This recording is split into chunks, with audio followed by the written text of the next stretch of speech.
Hello friends, welcome back to Akash Kamra math classes YouTube channel. तो friends, आज ही हम क्लास में ट्रांसपोर्टेशन प्रॉब्लम का ऑप्टिमल सॉल्यूशन फाइंड करेंगे और जिस मेथड से इसे फाइंड किया जाता है उसे कहते हैं हम मोदी मेथड या फिर उसे हम यूवी मेथड नेम से भी जानते हैं। ऑप्टिमल सॉल्यूशन फाइंड करने से पहले हमें ट्रांसपोर्टेशन प्रॉब्लम का initial basic feasible solution find करना होता है, जिसे फाइंड करने के 3 मेथड है और प्रीवियस लेक्चर्स में हम उसके बारे में डिस्कस कर चुके हैं। इस क्वेश्चन में हमें ये नहीं बताया हुआ कि हमें इनिशियल बेसिक फिजिबल सॉल्यूशन किस मेथड से फाइंड करना है।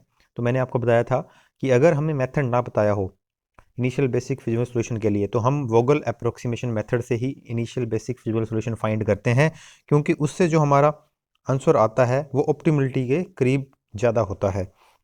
तो पहले हम वोगल अप्रोक्सीमेशन मेथड से इसका initial basic feasible solution find करेंगे और फिर इसका हम ऑप्टिमल सॉल्यूशन निकालेंगे। तो हमें पता है स्टूडेंट्स कि वोगल अप्रोक्सीमेशन मेथड से हमें पता करने के लिए कि सर्कल पहले किस पर लगेगा हमें क्या फाइंड करनी होती है, पेनल्टी। तो पहले हम इसकी पेनल्टी निकालेंगे। पेनल्टी हमारी रो वाइज भी निकलेगी और पेनल्टी हमारी हर कॉलम की भी निकलेगी। रो की पेनल्टी निकालने के लिए हमें क्या करना होता है, रो के अंदर जो सबसे दो स्मॉलेस्ट नंबर हैं उन्हें आपस में हम माइनस करते हैं। इस रो में 6 और 3 जो हैं वो सबसे स्मॉलेस्ट हैं, तो 6 माइनस 3 करेंगे तो हमारी पेनल्टी P1 आ जाएगी 3। पेनल्टी P1 हमारी बन गई 3 रो फर्स्ट के लिए। ऐसे ही सेकंड रो के लिए हम पेनल्टी निकालेंगे। इसमें हमारे स्मॉलेस्ट नंबर 6 और 5 हैं। 6 माइनस 5 करेंगे तो यहाँ हमारी पेनल्टी बनी 1। ऐसे ही अगर इस रो में देखें तो हमारे स्मॉलेस्ट नंबर हैं 3 और 7, तो 7 माइनस 3 करेंगे तो हमारी पेनल्टी 4 बन जाएगी। ऐसे ही हम कॉलम की पेनल्टी निकालेंगे। तो कॉलम की पेनल्टी के लिए कॉलम में स्मॉलेस्ट नंबर हैं 6 और 8, सॉरी 6 और 3, 6 माइनस 3 करेंगे तो हमारे पास 3 आ जाएगा। और यहाँ है 9 और 8, तो यहाँ हमारे पास 1 बन जाएगा। इधर 6 और 5 हैं, यहाँ भी पेनल्टी 1 बन जाएगी। और यहाँ पर है हमारे पास 9 और 10, इस जगह पर हमारे पास बन जाएगी पेनल्टी 6। फिर हमें रो और कॉलम की पेनल्टी में जो मैक्सिमम पेनल्टी होती है उस पर हमें एंट्री का साइन लगाना होता है। और एंट्री के साइन का मतलब ये होता है कि इस कॉलम में हमारा पहला सर्कल बनेगा और बनता किस पर है, इस पूरे कॉलम में जो सबसे स्मॉलेस्ट नंबर होगा उस पर हमारा सर्कल बनेगा। जहाँ एंट्री का साइन लगाएंगे उस रो में या उस कॉलम में जो स्मॉलेस्ट नंबर है उस पर हमें सर्कल लगाना होता है। और एंट्री का साइन कैसे पता चलता है, जो हम पेनल्टी निकालते हैं इस पूरे में से जो मैक्सिमम होती है उस पर एंट्री का साइन लगता है। अगर वोगल अप्रोक्सीमेशन मेथड से जुड़ा हुआ कोई डाउट हो तो प्रीवियस लेक्चर में मैंने वोगल अप्रोक्सीमेशन मेथड पर क्वेश्चन करवा रखे हैं, उन वीडियोस को देखिएगा।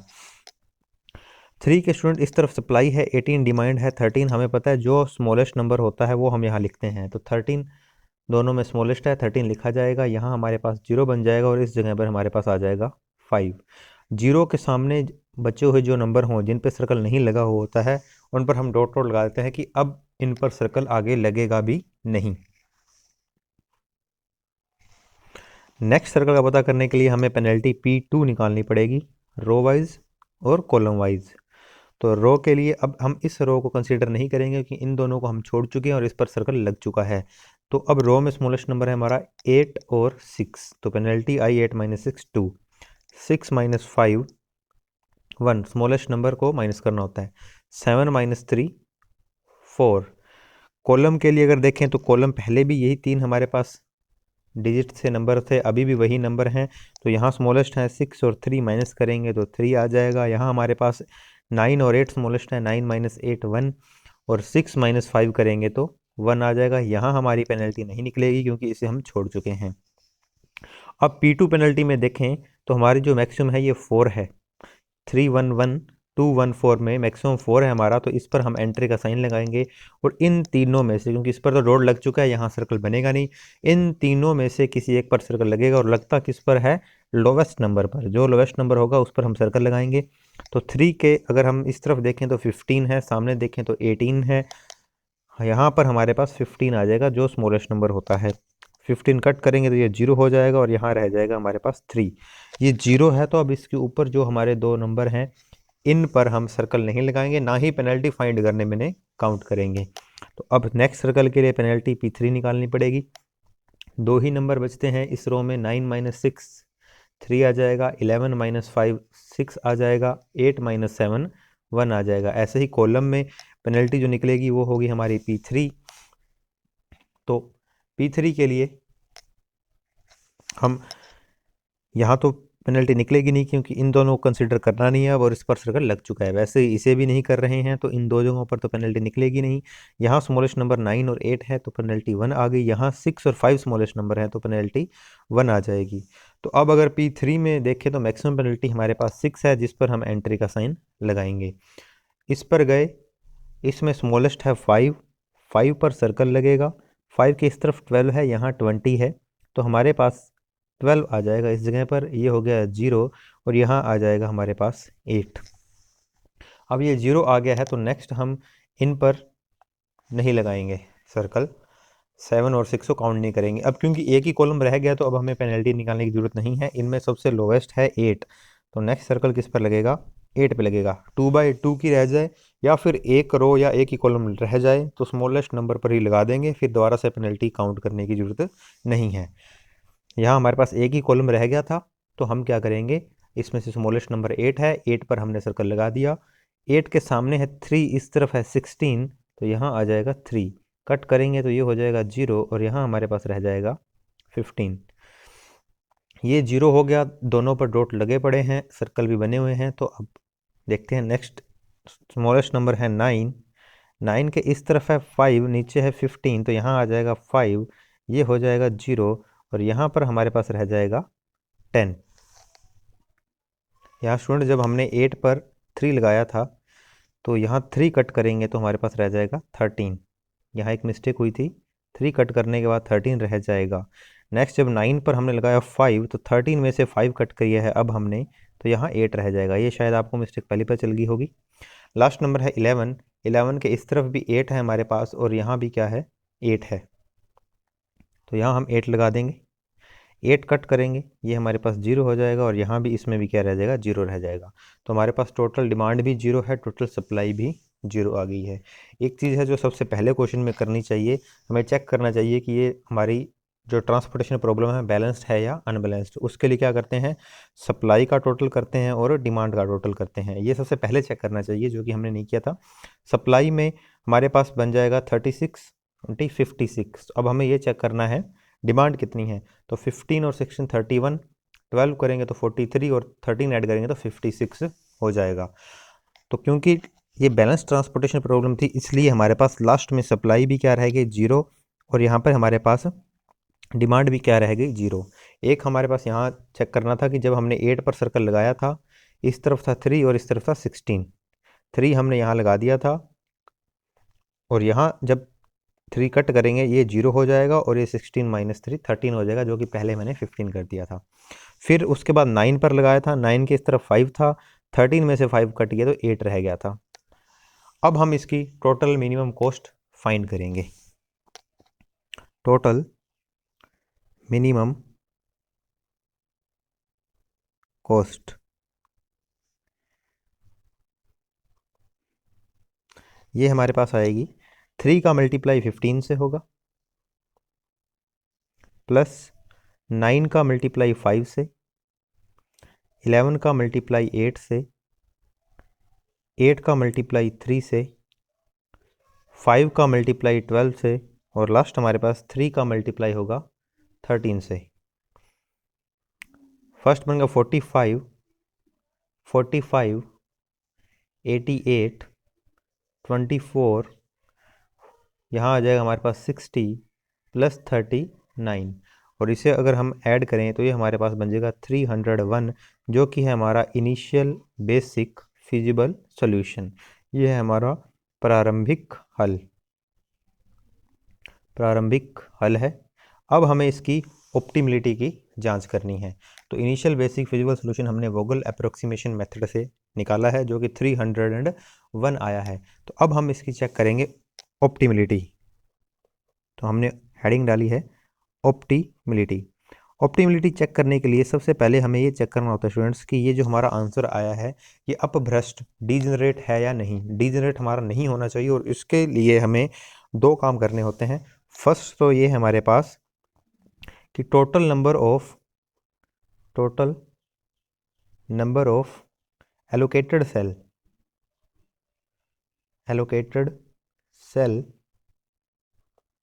इक्वल्स टू, इस फॉर्मूले से सेटिस्फाई होना चाहिए m plus n minus 1। Allocated cell का क्या मतलब होता है कि ये जो हमने सर्कल लगाए हैं इनको हम काउंट करेंगे और फिर हम इनको इस फॉर्मूले से निकालेंगे, वो इक्वल आना चाहिए। अगर हम इनको सर्कल को काउंट करें तो ये सर्कल है हमारे पास 1 2 3 4 5 6, तो हमारे पास जो टोटल सर्कल बने हैं वो 6 बने हैं। इस फॉर्मूले से भी 6 आने चाहिए। अब ये फॉर्मूले में m क्या होता है, m हमारे पास होता है नंबर ऑफ रोस, पंक्तियों की संख्या, और n क्या होता है, नंबर ऑफ कॉलम्स, स्तंभ की संख्या। m हमारे पास होगा नंबर ऑफ रो, n होगा नंबर ऑफ कॉलम, पंक्तियों की संख्या और स्तंभ की संख्या। अगर हम काउंट करें तो पंक्ति हमारे पास 3 हैं और स्तंभ काउंट करें ऐसे तो ये हमारे पास 4 हैं। तो इस फॉर्मूले में अगर रखें हम तो पंक्तियां हमारी 3 हैं, स्तंभ 4 हैं। ये दी गई ट्रांसपोर्टेशन प्रॉब्लम में हम चेक कर लेंगे, -1 करें तो ये हमारे पास बन जाएगा 6। तो जो total number of allocated cells हैं जिन पर सर्कल बना है वो फॉर्मूले के अकॉर्डिंग आ रहे हैं 6, और अगर हम काउंट करें तो हमारे अकॉर्डिंग भी क्वेश्चन में 6 ही बने हैं, 4 5 6। तो फर्स्ट तो ये इक्वल होना चाहिए। सेकंड स्टूडेंट्स हमारे पास ये है कि लूप नहीं बनना चाहिए, कि सभी जो सेल हैं वो इंडिपेंडेंट पोजीशन में होने चाहिए।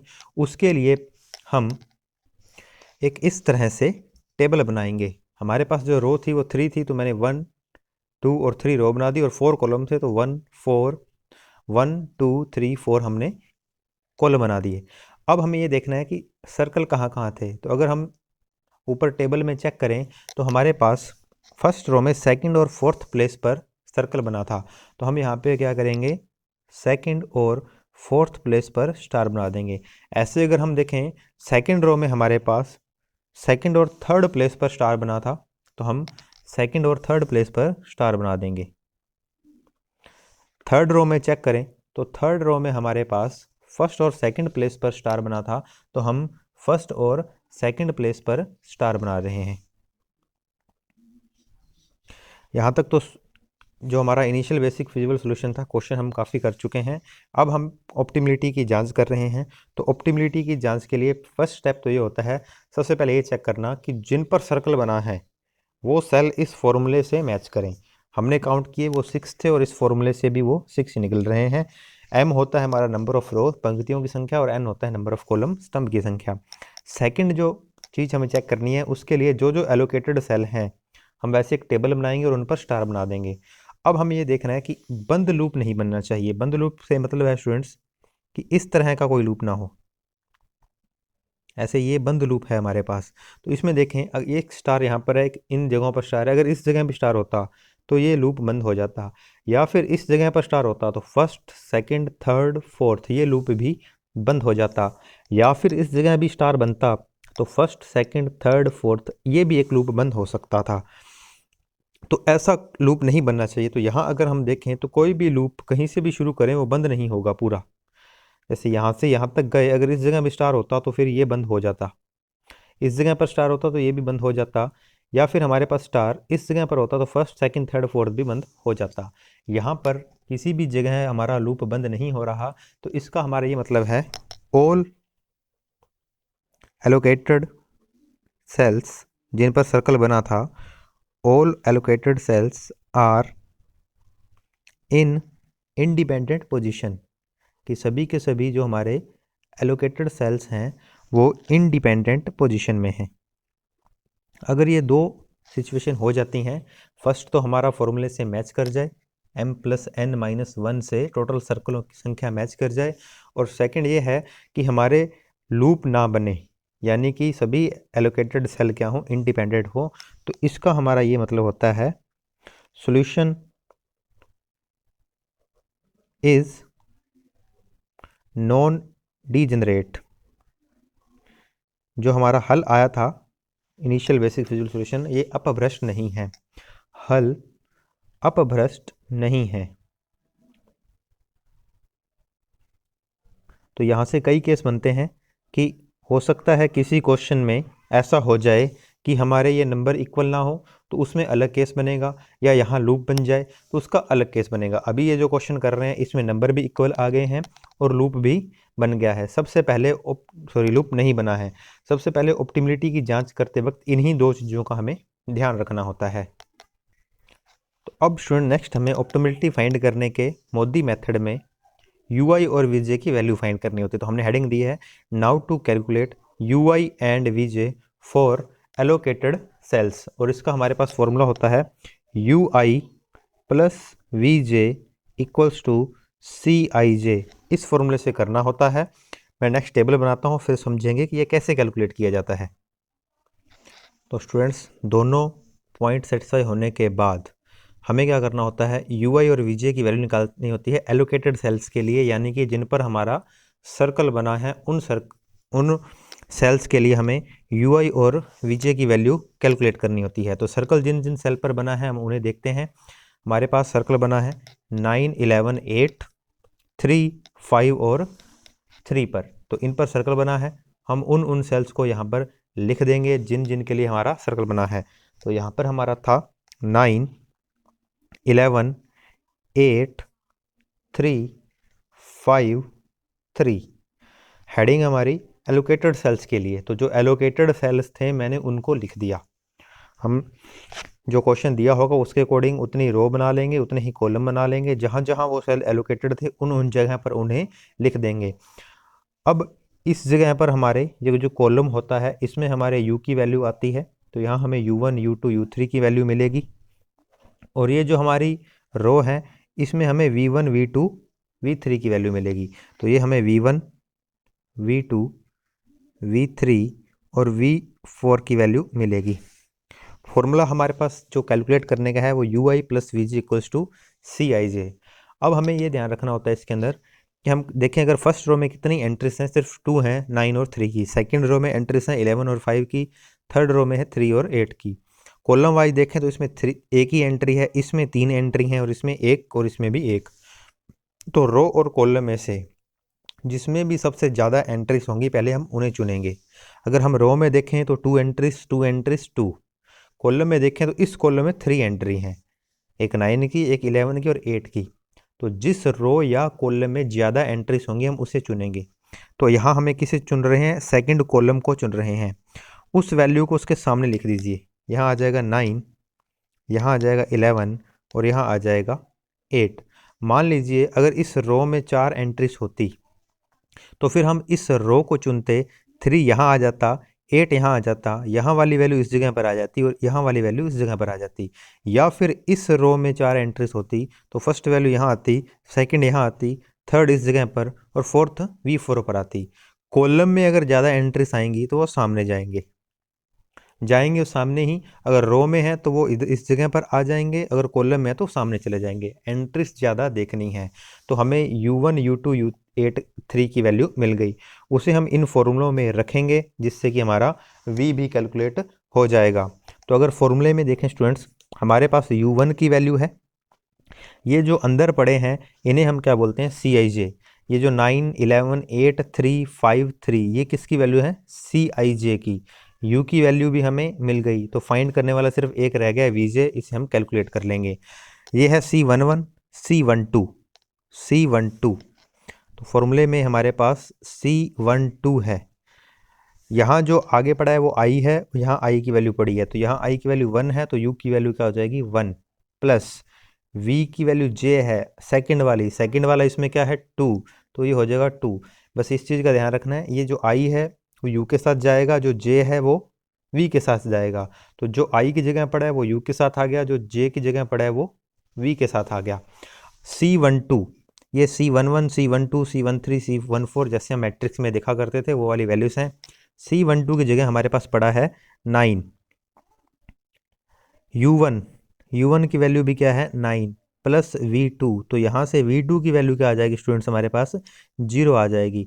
तो V2 की जगह हमने पुट कर दिया 0। ऐसे ही अब हम ये वैल्यू देखें तो देखिए ये C11 होगा, क्योंकि CIJ जो है वो अंदर वाली वैल्यूज़ हैं। ये C11, ये C12, ये C13, ये C14। तो C14 की वैल्यू है हमारे पास। पहले वाला किस पे लगेगा, U पे, दूसरे वाला किस पे लगेगा, V पे। तो किसकी वैल्यू आ जाएगी अब, V4 की आ जाएगी। C14 की वैल्यू क्या है हमारे पास, 3 है। U1 की वैल्यू क्या है, 9 है। तो V4 कैलकुलेट करें तो ये आ जाएगा हमारे पास माइनस में 6। 9 इस तरफ आएगा, नेगेटिव को हो जाएगा, तो -6 हमारे पास आ गया V4 की वैल्यू। ऐसे ही अगर हम इस वैल्यू के लिए कैलकुलेट करना चाहें तो ये C11, C21, C22, ये जो हमारे पास वैल्यू है C22 है, फॉर्मूले में मैंने यहाँ 22 रख दिया। फर्स्ट वाला I होता है, सेकंड वाला J होता है, इसमें दोनों ही सेम है, तो ये सामने बन जाएगा U2 प्लस V2। C22 की वैल्यू है हमारे पास 11, तो यहाँ आएगा हमारे पास 11। U2 की वैल्यू सामने पड़ी है 11 प्लस V2, तो V2 की वैल्यू 0 आ जाएगी, जो कि हम पहले ही कैलकुलेट कर चुके हैं। तो ये फॉर्मूला अब हमें दोबारा लगाने की जरूरत नहीं थी, क्योंकि यहाँ V2 बन रहा है। हमें ऐसा फॉर्मूला बनाना है जिसमें V3 और V4 बने। V3 बनेगा हमारा, अगर हम यूज करें इसे, यह C21, C22, C23 है ये वैल्यू। तो फॉर्मूला C23 इक्वल्स टू, पहले वाला U पे जाता है, दूसरे वाला V पे जाता है। C23 की वैल्यू है हमारे पास 5, उसके सामने U2 की वैल्यू है 11, तो V3 निकालेंगे तो V3 हमारे पास आ जाएगा फ्रेंड्स -6। V3 की वैल्यू आ गई है हमारे पास -6। अब हमारे पास V1 रह गया। V1 के लिए ये वाली C की वैल्यू यूज होगी। तो C की वैल्यू क्या है स्टूडेंट्स, यहाँ पे अगर हम देखें तो 3, उसके सामने U की वैल्यू क्या है, 8। अब हम V कैलकुलेट करेंगे तो V की वैल्यू क्या आ जाएगी, -5। फॉर्मूले में हमें ये देखना है C की जगह क्या यूज हो रहा है, 3, उसके सामने U की जगह क्या आ जाएगा, 8। तो यहाँ 8 लिख दिया, यहाँ 3 लिख दिया। इस 8 को जब मैं इधर लाऊंगा माइनस का 8 हो जाएगा, तो यहाँ क्या आ गया, -5 आ गया। अगर U और V फाइंड करने से रिलेटेड आपका कोई डाउट हो तो नेक्स्ट के कुछ और लेक्चर्स में भी हम इसी टाइप के क्वेश्चन करने वाले हैं, वहाँ भी अच्छे से ये चीज़ बताई जाएगी, तो वहाँ से आपके डाउट्स सभी क्लियर हो जाएंगे। फॉर्मूला है हमारा UI plus VJ equals to CIJ। C की वैल्यू क्या होती है, जो हमारी टेबल के अंदर पड़ी ये सभी C की वैल्यू हैं। जैसे ये C11, C12, तो पहले मैंने लिख दिया C12, इसके सामने कौन है, U1, इसके इस तरफ कौन है, V2, तो ये आ गया। ये है C12, C12 लिख दिया गया, इसके सामने है U1 और इसके इस तरफ है V2, तो सामने ये लिख दिया गया। हमें इसकी वैल्यू पता है 9, तो इसकी जगह 9 लिख दिया। U9 कैसे आया था, जिस रो में या जिस कॉलम में ज़्यादा एंट्रीज होंगी बस उसे सामने भेज दीजिए, वो वैल्यू बन जाएंगी। तो U की वैल्यू 9 ऐसे बनी थी, ये 9 से 9 कट होगा, V2 0 आ जाएगा। उसके बाद मैंने इसे यूज किया, C14 के सामने कौन है, U1, तो C14 के सामने U1 लिख दिया, और इस तरफ कौन है, V4 लिख दिया। लिखना प्लस में है, ये हमारा फॉर्मूला है। C14 की वैल्यू 3 है, U1 की वैल्यू 9 है, ये वैल्यूज पुट कर दी। फिर V4 हमने कैलकुलेट किया, 9 इस तरफ आया, -6। ऐसे ही जब ये फॉर्मूला लगाया मैंने C22 का, इस तरफ है U2 और इस तरफ है V2, तो U2 V2 लिख दिया। इससे U2 की वैल्यू भी आ गई, C22 की भी आ गई, V2 फाइंड हुआ, जो कि क्या आएगा, 11 से 11 कट हो जाएगा, 0 आएगा। वो हम पहले ही फाइंड कर चुके हैं V2 की वैल्यू, इसलिए मैंने इसे आगे नहीं किया। इसका यूज किया C23, सामने है U2, इस तरफ है V3, तो ये देखिए 2 और 3 आ गई। 2 की वैल्यू हमें पता है, C वाले की वैल्यू भी पता थी, उससे V3 आ गया। और ऐसे ही करके हमने इससे C31 के सामने लिख दिया U3 और इस तरफ V1 की वैल्यू कैलकुलेट कर ली। ये किसके लिए था स्टूडेंट्स, एलोकेटेड सेल्स के लिए था। ये जो हमने वर्क किया है ये आपको रफ करना है एग्जाम में साइड में। तो यहाँ पर हमने UI और VJ सभी कैलकुलेट कर लिए हैं एलोकेटेड सेल्स के लिए। इसी के साथ अब हम हेडिंग को आगे ऐड करेंगे, एंड टू कैलकुलेट DIJ, कुछ बुक्स में से डेल IJ भी लिखा जाता है, DIJ फॉर अनएलोकेटेड सेल्स। ये जो हमने काम किया था ये एलोकेटेड सेल्स के लिए किया था, जिन पे सर्कल बना था। अब जिन पर सर्कल नहीं बना, यानी कि यही बच गए, क्योंकि सर्कल वाले मैंने लिख रखे हैं यहाँ पर, जिन पे सर्कल नहीं बना वो बच गए, उनके लिए हमें क्या करना है, DIJ कैलकुलेट करना है। तो पहले तो स्टूडेंट्स मैं क्या कर रहा हूँ, इन पर ऐसे लाइन लगा रहा हूँ ताकि हमें ध्यान रहे कि अब जो हमें काम करना है वो सिर्फ इन्हीं के लिए करना है। ये अनएलोकेटेड सेल्स हैं, ये जो सेल थे हमारे ये एलोकेटेड थे, पहले हमने इनको लिखा था एलोकेटेड सेल्स को, और उनके लिए हमने u और v का वैल्यू फाइंड किए थे इस फॉर्मूले से। अब हमें dij कैलकुलेट करना है अनएलोकेटेड सेल्स के लिए। तो जो जो जगह खाली बचती थी मैंने उन पर बॉक्स बना दिया है, ताकि हमें ध्यान रहे कि ये जो हमारे सेल हैं ये अनएलोकेटेड सेल्स हैं। अब इन पे लिख देते हैं क्या क्या हमें क्वेश्चन में दिया हुआ था। जैसे कि देखिए यहाँ पे हमें बताया हुआ है, जहाँ जो एलोकेटेड नहीं था यहाँ 8 पड़ा है, 6 पड़ा है, 6, 7, 10, 9। तो यहाँ पे मैं इन्हें लिख देता हूँ और इनकी पहचान कैसे रहेगी, इन पर हमने ये बॉक्स बना दिया है।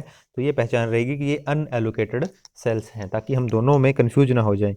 तो ये हमारे पास 6, नेक्स्ट हमारे पास 6, 7, 10, एक ये भी है 10 एंड 9। कन्फ्यूजन अब हो सकती है, अगर हम ये ना लगाते तो फिर कन्फ्यूजन हो सकती थी कि पहले कौन से एलोकेटेड थे कौन से अनएलोकेटेड हैं।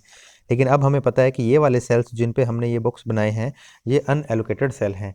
इनके लिए हमें dij की वैल्यू कैलकुलेट करनी है। और dij का जो फॉर्मूला है मैं वो यहाँ लिख देता हूँ। dij equals to Cij minus ui plus vj। ये सिर्फ किन के लिए Cij किसका यूज करना है, अनएलोकेटेड सेल का। ui और vj तो हमारे ये जो निकले हुए हैं इन्हीं का यूज करेंगे। लेकिन Cij कौन सा यूज करेंगे, जिन पर ये बॉक्स बना हुआ है। Cij अंदर वालों को ही बोलते हैं, पहले भी हम इन्हीं बोल रहे थे। लेकिन यूज किस किस का करना है, सिर्फ अनएलोकेटेड सेल का। ये हम हेडिंग दे चुके हैं कि हमें अनएलोकेटेड सेल पर ही काम करना है। तो यहाँ पर अगर देखें स्टूडेंट्स, फर्स्ट के लिए Cij की वैल्यू है हमारे पास 8 और dij की जो भी वैल्यू आएगी मैं इन बॉक्स में लिख दूंगा यहाँ पर। तो सबसे पहले Cij unallocated cell, unallocated cell कौन सा है, जिन पर ये बॉक्स बना हुआ है 8। उसके लिए यहाँ पे माइनस, उसके सामने जो भी u है वो हमारा यहाँ पर आएगा 9। और vj की जगह पर क्या आएगा, इस 8 के सामने जो भी v है इसकी वैल्यू है हमारे पास -5। इसे कैलकुलेट करें तो 8 माइनस हमारे पास 4 हो जाएगा, इक्वल आ गया 4। तो जो हमारे पास वो आंसर आया है उसे हम यहाँ पर लिख देंगे। नेक्स्ट हमें 6 इसके लिए काउंट करना है। तो ये किसकी वैल्यू होती है, Cij की। तो Cij के नीचे मैंने क्या लिख दिया 6 माइनस u और v कौन से यूज़ करने हैं। 6 अगर लिखा है तो इसके सामने u की वैल्यू 11 है, v की वैल्यू -5 है। तो यहाँ हमारा 11 आ जाएगा और -5 आ जाएगा। तो यहाँ पर 11 माइनस 5 6 हो जाएगा। तो 6 माइनस 6 आ जाएगा हमारे पास 0। तो यहाँ हमने 0 लिख दिया। नेक्स्ट जो बनेगा इस 6 के लिए हमें करना है, ये Cij की वैल्यू है। तो Cij के नीचे आ गया हमारे पास 6 माइनस u और v कौन सा यूज होंगे, इस 6 के सामने वाले 9 और -6। तो यहाँ 9 आ जाएगा, यहाँ -6 आ जाएगा। ये हमारे पास बनेगा 6 माइनस 3 इक्वल्स टू 3। तो यहाँ हम लिख देंगे 3। नेक्स्ट हम इस 7 के लिए काम कर रहे हैं। तो Cij की वैल्यू 7 आ गई हमारे पास, सामने u की वैल्यू 8 है और इस तरफ -6 है। तो u की वैल्यू की जगह 8 आ गया, v की वैल्यू की जगह -6 आ गया। ये हमारे पास बनेगा 2। तो 7 माइनस 2 करेंगे तो 5 आ जाएगा, जो कि हमने यहाँ लिख देना है। नेक्स्ट फिर c की वैल्यू हम 10 ले रहे हैं। Cij सामने u है 11 और v है -6। तो 11 माइनस 6, 10 माइनस 5 और ये हमारे पास 5 बन जाएगा। लास्ट हमारे पास आएगा 9 माइनस u की वैल्यू की जगह 8 आएगा और v की वैल्यू की जगह -6 है। तो यहाँ आ जाएगा हमारे पास 7।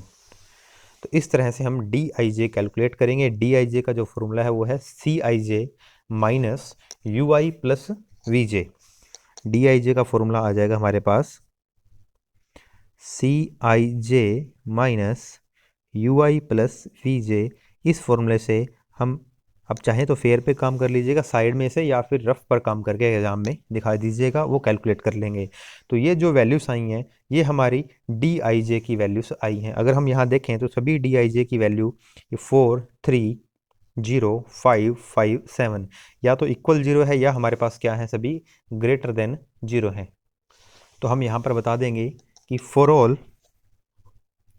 dij greater than equals to हमारा जीरो आया है। अगर हमारा D I J greater than equal to zero आता है तो हमारा इनिशियल बेसिक जो फिजिबल सॉल्यूशन आया था वही क्या होता है, ऑप्टिमल होता है। तो implies that initial basic feasible solution is optimal, कि वही जो हमारा इनिशियल बेसिक फिजिबल सॉल्यूशन आया था वही हमारे पास क्या आएगा, अब ऑप्टिमल सॉल्यूशन बन चुका है, इज ऑप्टिमल सॉल्यूशन। क्वेश्चन हमारा था कि ऑप्टिमिलिटी की जांच करनी थी, उसके लिए पहले हम initial basic feasible solution find करते हैं जो कि हमने वोगल अप्रोक्सीमेशन मेथड से यहाँ पर फाइंड किया था। तो वोगल अप्रोक्सीमेशन मेथड से फाइंड करने पर हमारा इनिशियल बेसिक फिजिबल सॉल्यूशन आया था 301। क्योंकि ये टोटल मिनिमम कॉस्ट थी तो इसलिए मैं इस पर रुपीस लगा देता हूँ, ये हमारे पास आई थी। अब ये सॉल्यूशन हमारा ऑप्टिमल हो भी सकता है, नहीं भी हो सकता। ऑप्टिमिलिटी की जब हम जांच करना शुरू करते हैं तो सबसे पहले हमें ये चेक करना होता है कि टोटल नंबर ऑफ जो एलोकेटेड सेल्स हैं वो इस फॉर्मूले से मैच करने चाहिए। एक तो हम डायरेक्ट काउंट कर लेंगे कि कितने बने हैं, एक फॉर्मूले से चेक करेंगे। जैसे यहाँ पर हमारे 6 बन रहे थे और फिर जो हमने फॉर्मूले से चेक किया तो वो भी 6 आ गया। यहाँ पर m हमारे पास क्या है, नंबर ऑफ रोज, और n क्या है, नंबर ऑफ कॉलम्स। सेकंड हमें ये चेक करना होता है कि सभी के सभी जो एलोकेटेड सेल थे जिन पर सर्कल बने थे वो क्या होने चाहिए, इंडिपेंडेंट। वो चेक करने के लिए एलोकेटेड सेल जहाँ जहाँ बने हैं वहाँ वहाँ हम स्टार बनाते हैं और देखते हैं कि क्या कोई लूप तो नहीं बन रहा, इस तरह से बंद लूप नहीं बन रहा तो सभी इंडिपेंडेंट हैं। अगर ये दोनों कंडीशन सेटिस्फाई होती हैं जिसका मतलब होता है कि हमारा सोल्यूशन नॉन डीजेनरेट है, हल अपभ्रष्ट नहीं है। अगर अपभ्रष्ट नहीं हो फिर हम पहले कैलकुलेट करते हैं यू आई और V J for allocated cells. पहले सिर्फ इतना काम किया था हमने और उसका फॉर्मूला है U I V J equals to C I J. वो होने के बाद जो जो सेल बच गए थे अनएलोकेटेड थे उन पर पहले बॉक्स लगाते हैं और उनकी फिर कॉस्ट लिख देते हैं कि क्या क्या कॉस्ट थी, और फिर उनके लिए हम डी आई जे कैलकुलेट करते हैं।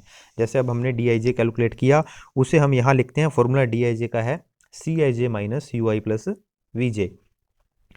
अगर हमारा D I J greater than equal zero आ रहा है तो हमारा इनिशियल सोल्यूशन ही ऑप्टिमल सोल्यूशन होता है। अगर लेस देन आ जाए तो फिर उसके लिए अलग केस बनते हैं, दोबारा से नेक्स्ट स्टेप पे चलते हैं और इन्हें हम greater than equal to zero बनाते हैं। ये वाला काम हम करेंगे नेक्स्ट लेक्चर्स में। अगर हमारे पास यहाँ पर नेगेटिव आ जाए किसी जगह पर अगर डी आई जे, तब क्या प्रोसेस होती है। अगर वीडियो अच्छी लगी हो तो वीडियो को लाइक करें, शेयर करें और चैनल को सब्सक्राइब करें। Thank you students.